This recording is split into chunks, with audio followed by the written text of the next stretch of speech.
Hi အားလုံးပဲမင်္ဂလာပါဒီနေ့ကတော့A part of speech ထဲမှာပါတဲ့ noun အကြောင်းကိုပြပြပေးသွားမှာဖြစ်ပါတယ်သက်ရှိသက်မဲ့ dress တို့ရဲ့အမည်နာမဟူသည်များကို noun နာလို့ခေါ်တယ်လို့မြန်မာစကားမှာတော့ဖော်ပြထားပါတယ်အကြောင်း cat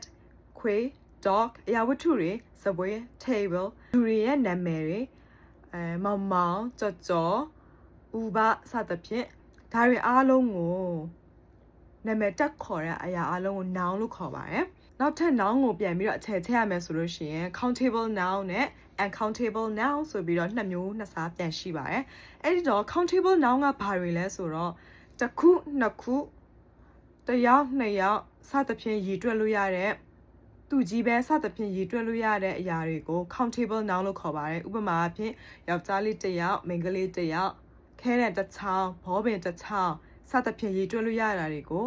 countable noun လို့အလွယ်တကူမှတ်လို့ရပါတယ်။ uncountable noun ဆိုတာကကြတော့လူတွေလွယ်လွယ်ကူကူနဲ့တစ်ခုနှစ်ခုဆိုပြီးတော့ရေတွက်လို့မရတဲ့အရာတွေပုံမှန်အားဖြင့်ဆိုလို့ရှိရင်ပြင်ပအကူအညီဥပမာအဖြစ်ချိန်တွယ်တဲ့အရာတို့ပေါ့ချိန်ခွင်တို့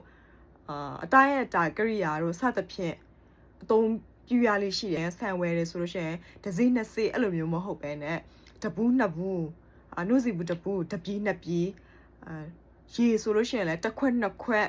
ပေးပါအဲ့လိုမျိုးပြောကြရင်လေချိန်တွယ်ရတဲ့အကူအညီတွေပါတဲ့ဟာကို uncountable noun လို့အလွယ်မှတ်လို့ရတယ်ပေါ့နော် article and နဲ့ပတ်သက်ပြီးတော့ပြောချင်ပါတယ် countable noun တွေကိုအနည်းကိန်းနဲ့ရေးတဲ့အခါမှာသူ့ကြီးပဲရေးလို့မရပါဘူး he is boy ဆိုလို့ရှိရင်ဒါဟာမှားပါတယ် he is a boy အဲ့လိုမျိုးရေးပေးရပါတယ် uncountable noun ကကြတော့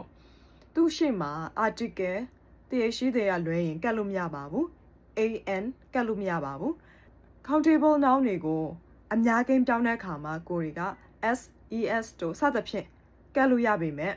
uncountable noun တွေကိုဒီလိုမျိုးညားစင်လို့ဆိုပြီးမှ ses တွေမကတ်ရပါဘူး uncountable noun တွေရဲ့ရှေ့မှာ article ကို an သုံးလို့မရပါဘူးတရရှိသည်ပဲသုံးလို့ရပါတယ်နောက်တစ်ခုအနေနဲ့ uncountable noun တွေမှာဆိုလို့ရှိရင် material noun